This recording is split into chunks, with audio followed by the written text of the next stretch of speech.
ពូដែលជាអ្នកអត្ថាធិប្បាយផ្ទាល់ហើយក៏ជាអ្នកនៅក្នុងការប្រកួតនឹងផ្ទាល់ថែមទៀតបានន័យថាការប្រកួតមួយនេះពូនឹងចងចាំអស់មួយជីវិតហ្មងហើយការប្រកួត Final Game នៅ FIFA World Cup វាផ្ដាច់ព្រាត់នេះរវាងអាសង់ទានជាមួយបារាំងនេះពូអាចនិយាយបានថាវាអត់មានការប្រកួតណាដែលពិសេសវាអត់មានថាការប្រកួតណាដែលស្វិតស្វាញហើយលេងចាប់ចុងចាប់ដើមដោយការប្រកួតរវាងគូម្សិលមិញគឺអាសង់ទានជាមួយនឹងបារាំងនោះទេប្រវត្តិសាស្ត្របាល់ទាត់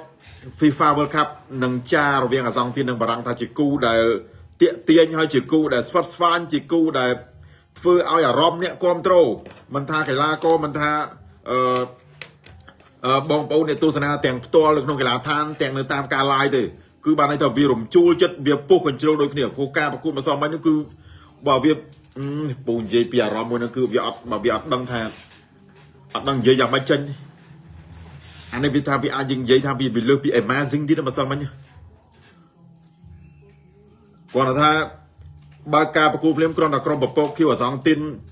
មានឱកាសនាំមកដោយបាល់ពេញនឹងទីមកគ្របទៅលើក្រុមជម្រើសជាតិបារាំងការប្រកួតគឺរត់តែពុះកញ្ជ្រោលថែមទៀតផងបន្ទាប់មកអាសង់ទីនដាក់មកគ្របទៀតនាំមកបារាំង 2-0 តង់ទីមួយអាសង់ទីន 2-0 too easy អូបានម្សិលមិញយើងគិតថាអូចប់ហើយបារាំង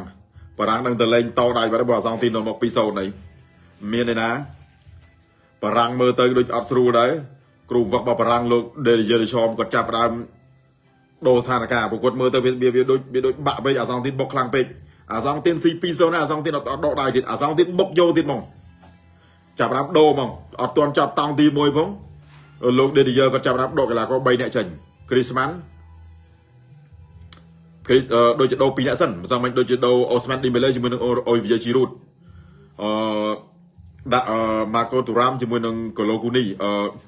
ហ្នឹងហើយដាក់ Kolo Kuni ចូល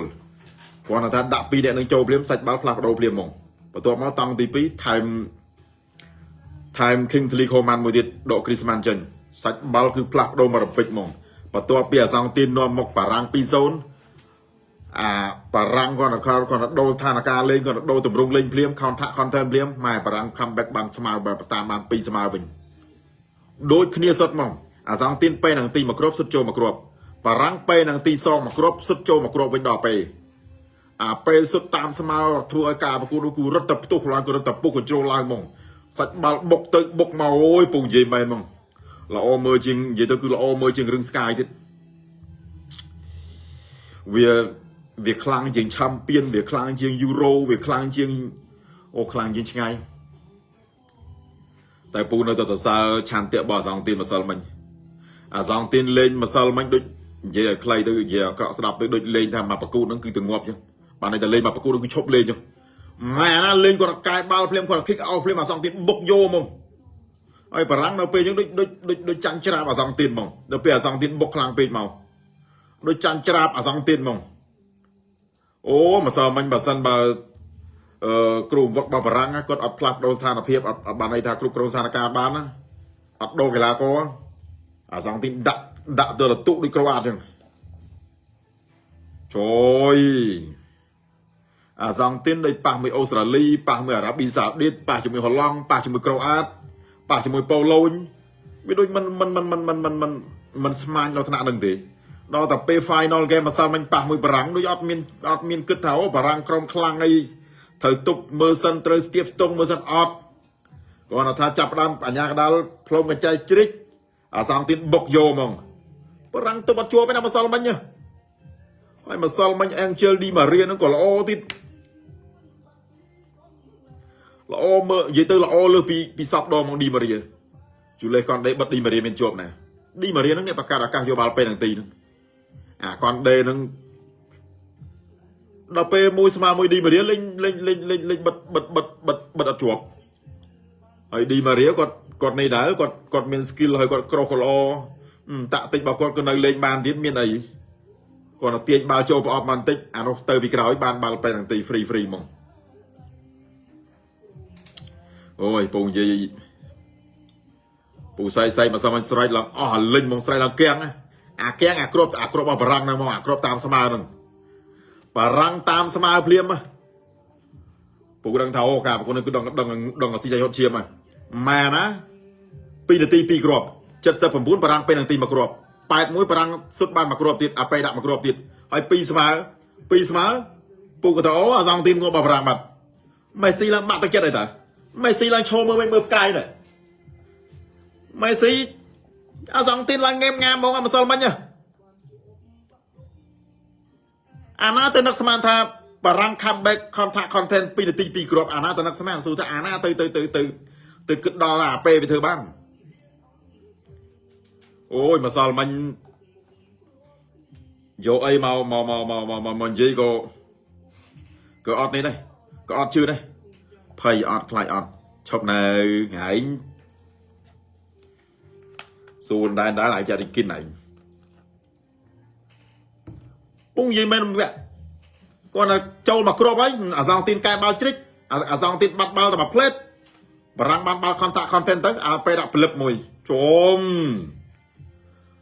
ហើយបាល់ពួកដូចពូនិយាយនៅក្នុងការឡាយយកមកចឹងថាតើ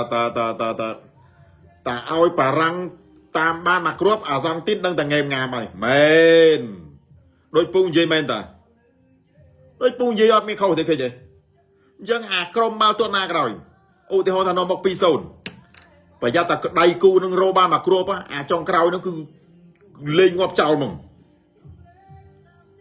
បារាំងមកសមិញដល់ពេលបានមកគ្រាប់ហើយមានអីទៀតដូចមានកម្លាំងចិត្តឡើងវិញហ្មងផ្លាស់ប្ដូរស្ថានភាពបារាំងបុកយកគ្នាហ្មងដល់ពេល2ស្មើអសងទីមងៀមតា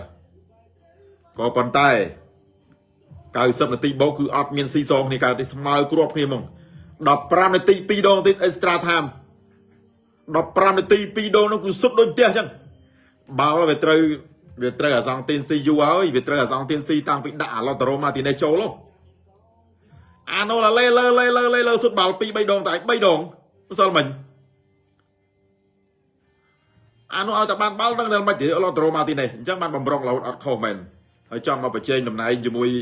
ជូលៀនអាល់វ៉ារេសទៅឲ្យរួចទេទៅឲ្យរួចជាមួយអាកូនហ្នឹងឯងអាល់វ៉ារេសច្បាស់ជាងអញ្ចឹងបានគ្រូវឹកលោកលីអូណែលស្កូលនីគាត់ជ្រើសរើសដាក់ជូលៀនអាល់វ៉ារេសហ្នឹងគឺជាការសម្រេចចិត្តដ៏ត្រឹមត្រូវហើយចុះយើងមើលម្សិលមិញអា15 នាទីលើកទី 1 លើកទី 2 ហ្នឹងអាឡូតារ៉ូម៉ាទីណេសប្រហែលដង 2 ដងបាល់សុទ្ធតែបាល់មួយស្មើមួយកូនហ្មងហើយវគ្គសំខាន់ហើយបានន័យថានាទីសឹងតែនាទីចុងក្រោយទៀតឡូតារ៉ូម៉ាទីណេសធ្វើអត់កើតធ្វើអត់សម្រេចដល់ពេលបារាំងតដៃវិញគីឡូមូនីអានោះមកជើងនោះពូថាចប់ហើយគីឡូមូនីបានមកជើងនេះចង់បាច់បាល់ហើយមកជើងនោះម៉ែហើយទៅប៉ះជើងក្រោមអេម៉ាលីណូម៉ាទីណេសឯណានោះ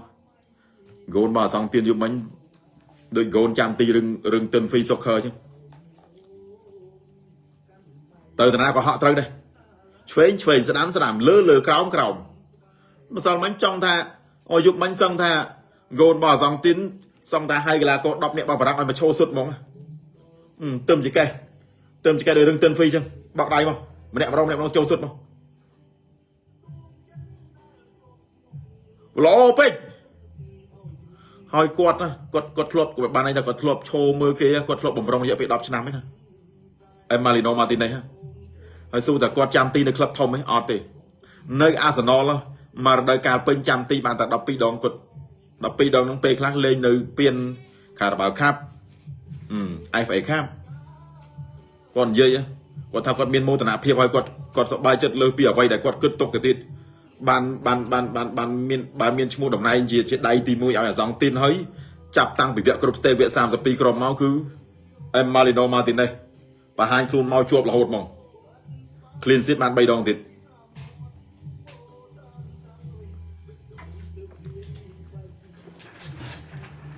ហើយស៊ូថាយប់មិញដោយគាត់ឃើញគាត់ជួយសង្គ្រោះអាសងទីននេះអូយប់មិញបើសិនមកខុសពីអេម៉ាលីណូម៉ាទីណេសវិញនឹងងាប់មកបារាំងសុទ្ធទៅធ្លាយហ្គោននោះកុំថាឡើយយកហ្គោនទិនហ្វីមកចាំចង់ឲ្យហ្គោនទិនហ្វីមកចាំទៅចាំជាប់នេះមកជើងបើអាប៉េមានស្រាលឯណាអាប៉េផងម៉ាកូទូរ៉ាំផងកូឡូមូនីផងអាយ៉យពូគាត់តែឃើញអាប៉េកឡុកគាត់តែឃើញអាប៉េអូចូលប្រអប់ម្ដងពូថាទៅបាត់ហើយពូថាគ្មានសល់ទេយប់មិញនោះអត់កាត់ចំជំនាញអាប៉េឬកាត់មកជើងផង2 នាក់បាត់អាប៉េមានជាប់ឯណាដល់ពេលបារាំងតាម2 ស្មើវាបែកហ្មងបែកហ្សឺហ្មងបារាំងមានព្រៀបជាង ôi bùng gì men bùng tờ sai gôn tờ sao off bị chất mong vì sao sao mai đại em Marino Martinez còn chia sram đại mẹ Golden Clue nó bị tra gây Messi còn chia ball mẹ Ape chia sập bài trường mẹ em Marino Martinez chia sram đại mẹ anh đang về chỉ rừng tra gây Ape xuất ban bấm bay cropใน Protega FIFA World Cup អាក់ស៊ីបាន2ដង Messi សុទ្ធបាន7គ្រាប់អាក់ស៊ី3ដងប៉ុន្តែរឿងអស្ចារ្យមួយទៀតវាមិនដែលម៉ែណាសុទ្ធ hat-trick 3គ្រាប់នៅវគ្គផ្ដាច់ព្រាត់ចាញ់ការប្រកួតវាអត់ដែលមានទេណាវាអត់ដែលមានទេ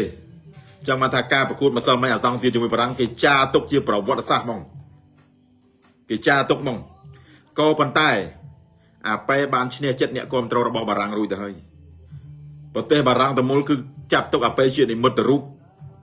ជាកីឡាករដ៏អស្ចារ្យបំផុតដែលជួយឲ្យបារាំងឡើងទៅដល់វគ្គផ្ដាច់ព្រាត់បើទោះបីជាបារាំងគឺបារាំងចាញ់អាសង្ឃទីមក៏ពិតមែនប៉ុន្តែចាញ់ទាំងអស់ចិត្តការចាញ់របស់បារាំងម្សិលមិញនេះគឺការចាញ់ទាំងអស់ចិត្តហ្មងផលិតផលអាសង្ឃទីមបើការនៅមុខ 2-0 ហើយបារាំងអាចតាមស្មើ2ស្មើវិញហើយឈានទៅដល់ extra time 15នាទី2ដងទៀតអត់ឈ្នះអត់ចាញ់អត់កាត់សេចក្តីបានទៀតដល់បាល់ពេលទាំងទីបានកាត់សេចក្តីបានទៀតអញ្ចឹងបានន័យថាបារាំងចាញ់នឹងក៏ចាញ់ទាំងអស់ចិត្តហើយម្សិលមិញអ្វីទៅបិទតែมันអាចការពារតំណែងជើងឯកបានមែនតែក្នុងនាមជាក្រុមដែលឈ្នះជើងឯក World Cup 2018បារាំងគឺ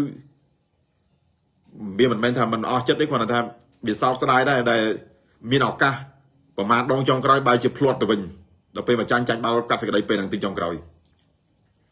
តែនិមិត្តរូបរបស់បារាំងសម័យគឺអាប៉េមិនមែនត្រឹមតែយកឈ្នះចិត្តប្រជាជនបារាំងទេសូម្បីតែអ្នកគ្រប់គ្រងបារាំងក៏កោតសរសើរ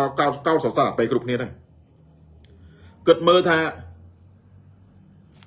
អាយុប្រហែល20បច្ចុប្បន្នអាយុ23ឆ្នាំការលេងនៅ World Cup 2018អាប៉េអាយុប៉ុន្មាន18ឆ្នាំ2018អាប៉េឈ្នះ World Cup ជាមួយបារាំង2022អាប៉េជួយឲ្យបារាំងឡើងទៅកាន់វគ្គផ្ដាច់ព្រាត់ទៀតក្នុងនាមជាក្រុមដែលរងជើងឯកអាប៉េសុទ្ធបាន8គ្រាប់ខ្លាយជាកីឡាករ top scorer សុទ្ធច្រើនជាងគេនៅ World Cup 2022អញ្ចឹងបានន័យថាអនាគតរបស់អាមួយហ្នឹងគឺនៅច្រើនណាស់អនាគតរបស់អាប៉េគឺនៅវែងឆ្ងាយទៀតចាំមើល2026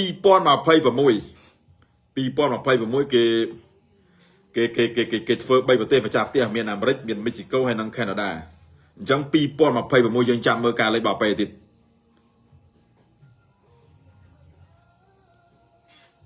សៀកសบายใจពូនិយាយមែនពូកោតសរសើរពូសរសើរកោតនិយាយទៅគឺសរសើរស្ញប់ស្ញែងទេពកសលរបស់អាប៉េមែនហើយកំឡុងពេលនេះប្រសិនបើទោះបីជាអាប៉េអត់ទាន់ឈ្នះបាល់ុនដរក៏ដោយប៉ុន្តែពូនៅតែគិតហើយនៅសង្ឃឹមថាថ្ងៃណាមួយអាប៉េនឹងឈ្នះបាល់ុនដរហ្មងបើទោះបីជាមិនបានស្មើជាមួយនឹង Cristiano Ronaldo បើទោះបីជាមិនបានស្មើជាមួយនឹង Lionel Messi ប៉ុន្តែអនាគតរបស់អាប៉េនៅវែងឆ្ងាយណាស់អនាគតរបស់អាប៉េនៅវែងឆ្ងាយណាស់23ឆ្នាំអាយុ18ឈ្នះ World Cup ពី20ឥឡូវ23ជួយឲ្យបារាំងឡើងទៅកាន់វគ្គផ្ដាច់ព្រាត់ទៀតអញ្ចឹងបានន័យថាអនាគតរបស់អាប៉េនៅអូហើយកុំយើងពូក៏នៅតែគិតថាពៀនបុគ្គលនៅក្រៅទៀតអាប៉េនឹងឈ្នះថ្ងៃណាមួយមិនខានទេដូច Champions League ជាមួយក្លឹបដូច Ballon d'Or អានេះលេងបាល់ក៏ល្អស្ទុះលបឿនក៏លឿនក្តោក៏ធំទៀតអាលបលយូនេះមកសេតហ្មងបានមកចប់ហ្មងអាប៉េក៏ទៅអាប៉េក៏ពិតមិនមែនជាជនជាតិបារាំងសុទ្ធទេអាប៉េមានឪពុកជាជនជាតិមានឪពុកជាជនជាតិកាមេរូនម្ដាយជាជនជាតិនីហ្សេរីយ៉ានេះពូមើលប្រវត្តិអាប៉េម្ដាយជាជនជាតិនីហ្សេរីយ៉ាឪពុកជាជនជាតិកាមេរូនក៏ប៉ុន្តែពីអតីតភាពអាប៉េចូលចិត្តលេងបាល់ពូនិយាយខ្លីទៅគឺឲ្យតែជនជាតិអាហ្វ្រិកពួកស្បែកខ្មៅនីហ្សេរីយ៉ាកាមេរូនសេនីហ្គាល់ហ្គាណាភាគច្រើនបានន័យថាប្រជាជននៅខាងទ្វីបអាហ្វ្រិកគឺអត់មានបានន័យថាអត់មានក្តីសម័យគឺក្រៅតែពីលេងបាល់ទេមានតែបាល់ទាត់មួយទេដែលធ្វើឲ្យជីវភាពពួកគេនឹងគឺផ្លាស់ប្ដូរហើយនឹងល្អប្រសើរបានឧទាហរណ៍ដូចអាប៉េអញ្ចឹងឪពុករបស់អាប៉េបាននិយាយទៅកាន់បានប្រាប់សារព័ត៌មានថាបើសិនបើគាត់សម្រេចចិត្តឲ្យអាប៉េលេងឲ្យកាមេរូនឬក៏នីហ្សេរីយ៉ាម្លេះប្រហែលជាជីវភាពរបស់គាត់នឹងគឺมันអាចដូចសពថ្ងៃនឹងទេ បានន័យថាវាមិនមានភាពប្រសើរឬក៏คล้ายជាគ្រូសាដែលមានលុយវល់លៀនដូចកំឡុងពេលបច្ចុប្បន្នហ្នឹងអញ្ចឹងបានគាត់គិតថាមិនឲ្យកូនគាត់លំបាកមិនមែនថាគាត់យកលុយជាធំទេប៉ុន្តែកត្តាជីវភាពព្រោះគាត់ឆ្លងកាត់អាភាពក្រីក្រហើយគាត់ជាមួយនឹងប្រពន្ធគាត់ម្ដាយឪពុកអាប៉េនេះពីដើមពីមុនដែរអាប៉េខ្លាយជាកីឡាករបាល់ទាត់ល្បីហ្នឹងគឺជាកម្មករធ្វើសំណងមួយថ្ងៃ 25,000 ហ្នឹងរៀបម្ដាយជូនខ្សាច់ជូនអត់ឲ្យគេទៅហើយឪពុកបាប៉េថាប៊ីយ៉ាងប៊ីសំងប៊ីអីហ្នឹងគិតមើលមួយថ្ងៃ 25,000 ថ្ងៃ 30,000 បាយខ្លួនឯងទៀតចឹងបានន័យថាប្រវត្តិតស៊ូរបស់កីឡាករគឺមានគ្រប់រសជាតិហ្មងហើយនៅក្នុងវិស័យបាល់ទាត់នេះកីឡាករភាគច្រើនកីឡាករល្បីៗបាទមកមើលកលៃទៅមើលទៅអតីតភាពអត់ដែលមានកីឡាករណាដែលមានទ្រព្យសម្បត្តិគឺកើតចេញពីតកូលអ្នកមានគឺអត់ដែលមានទាត់អសោះហ្មងឧទាហរណ៍ Lionel Messi Leo ពីដើមឡើងត្រូវបានគេបោះបង់ចោលដោយសារគាត់កើតជំងឺក្រិនជំងឺនេះគឺបានជំងឺអត់លូតកម្ពស់វាពាក់ព័ន្ធជាមួយនឹងកាយសម្បទាឲ្យពុករបស់គាត់បានដើរតាក់ទងតាមក្លឹបតាមអីដើម្បីឲ្យជួយព្យាបាល Leo ប៉ុន្តែត្រូវបានគេបដិសេធទៅតាក់ទង Arsenal ច្រានចោលអត់មានលទ្ធភាពហើយណាមួយមើលទៅมันអាចថាជំងឺនោះនឹងមានភាពល្អប្រសើរបានគឺគេបដិសេធបានថាគេអត់ជួយហ្មងហើយឪពុករបស់ Lionel Messi ក៏បានទៅបាសេវិញនិយាយទៅដូចព្រមលិខិតរៀបចំហ្មង Messi មួយបាសេឪពុករបស់ Messi ហ្នឹងបានទៅសុំក្លឹបបាសេហ្នឹងឲ្យជួយព្យាបាលគាត់បាននិយាយពីភាពលំបាកគាត់បាននិយាយពីសពបែបយ៉ាងពាក់ព័ន្ធជាមួយនឹងជីវភាពពាក់ព័ន្ធនឹងជំងឺរបស់កូនប្រុសគាត់គឺ Leo Messi ហ្នឹងចុងក្រោយក្លឹបបាសេបានទទួលយកព្រមសំណើរបស់ឪពុករបស់ Messi រហូតដល់ជួយព្យាបាលជំងឺនឹងបានជាការពិត Messi បើសិនជាឪពុករបស់គាត់មិនស្វាស្វែងដើម្បីព្យាបាលឲ្យ Messi អត់បានដល់កម្ពស់1.7 ម៉ែត្រដល់ឥឡូវហ្នឹងជំងឺក្រិននេះដូចជំងឺតពូជអញ្ចឹងអាហ្នឹងវាសុទ្ធតែព្រមលិខិតរៀបចំមកទាំងអស់ហើយសួរដល់ប្រវត្តិរបស់ Cristiano Ronaldo ពីដើមឡើយគាត់ធ្វើអីអាយុ20 ឆ្នាំត្រូវបាត់បង់ឪពុករបស់គាត់គឺជាអ្នកបានន័យថាជន់ប្រមឹកហ្មងផឹកតែស្រាទេការងារក៏អត់ធ្វើគ្រូសាក៏ពិបាកទៀតម្ដាយគាត់ធ្វើជាអ្នកសម្អាតនៅបន្ទប់ទឹកហើយគាត់រៀនបដាជួយការងារបដាទៅជួយសម្អាតបន្ទប់ទឹកផងទៅជួយលាងចាននៅហាងផងទម្រាំតើគាត់មានគេឈ្មោះទម្រាំតើគាត់មានគេហៅថាអ្វីគ្រប់យ៉ាងដល់បច្ចុប្បន្នហ្នឹងអញ្ចឹងបានន័យថាគាត់តស៊ូមកឆ្អែតហើយទាំង Leo Messi ទាំង Cristiano ហើយបើណេម៉ាវិញឪពុកអ្នករុញថ្នាំតាមជាងឪពុកណេម៉ាជាមួយនឹងបាល់គឺតាំងពីតូចហ្មងអាហ្នឹងដូចដាក់បាល់មកដូចកើតណេម៉ាមកដូចមានបាល់នឹងខ្លួនខ្ញុំពូប្រេស៊ីលវប្បធម៌របស់ប្រេស៊ីលគឺគេចូលចិត្តលេងបាល់ហ្នឹងគឺជាបានន័យថាជាប្រពៃណីទី1សម្រាប់ជនជាតិប្រេស៊ីលហើយជីវភាពរបស់ណេម៉ានឹងគឺលំបាកដូចជីវភាពរបស់មេស៊ីដូច Cristiano អញ្ចឹងតែដោយសារទេពកោសល្យពីធម្មជាតិផងដោយសារការប្រឹងប្រែងវឹកហាត់របស់គាត់ផងបានគាត់លេងរហូតដល់ធ្វើឲ្យក្លឹបបាសេមើលឃើញទិញយកមកហ្មងហើយបច្ចុប្បន្នគាត់ផ្ទេរមកប៉ារីសអញ្ចឹងបានថាប្រជាប្រិយភាពរបស់គាត់ជាតែកើនឡើងអាហ្នឹងហើយគឺជាការតស៊ូបាល់ទាត់ពេលខ្លះវាមិនមែនត្រឹមតែមើលហើយល្អមើលហើយឲ្យចប់គឺមិនទេបើយើងក៏លេចទៅមើលពីអតីតភាពការតស៊ូរបស់កីឡាករល្បីមួយគឺគាត់ឆ្លងកាត់មកច្រើនណាអាហ្នឹងវាបង្រៀនយើងឲ្យយើងយល់ឲ្យយើងគេហៅថាដើរតាមពីយ៉ាងម៉េចគេហៅថាជីវិតនៃការតស៊ូអូយពងនិយាយមែនដូចអាប៉េអញ្ចឹង23ឆ្នាំជោគជ័យប៉ុណ្ណឹងហើយទៅឥឡូវតែគាត់ជោគជ័យខ្លាំងហើយក្តីសម័យរបស់អាប៉េនៅមួយទៀតឈ្នះ Champions League ជាមួយនឹងក្លឹបហើយនឹងឈ្នះពានបកគល Ballon d'Or អាប៉េអត់ទាន់ឈ្នះទេអូសាកាអញ្ចឹងបានន័យថាយើងគិតយើងសាកមើលយើងទូទាយមើលថាចុះប្រហែលឆ្នាំទៅមុខតើនៅពានណាខ្លះដែលអាប៉េមិនទាន់បានឈ្នះតែបើនិយាយឲ្យខ្លីទៅពូគាត់ថាអញ្ចឹងបើសិនបើអាប៉េចង់ឈ្នះ UEFA Champions League បានលឿនបំផុតទៅតាមការគ្រោងទុកបើសិនជាចាក់ចេញពីប៉ារីសប្រហែលជាអាចនឹងឈ្នះលឿនតែបើនៅប៉ារីសទីប្រហែលជាមិនទេបើនៅប៉ារីសទីប្រហែលជាមិនទេប៉ារីសវាមិនដឹងមិនដែរឆាំពៀនដូចចាញ់ច្រាបគេហ្មងនិយាយទៅអាចនិយាយថាបត់ពិសោធន៍ giờ thì bắt bị sao bên mong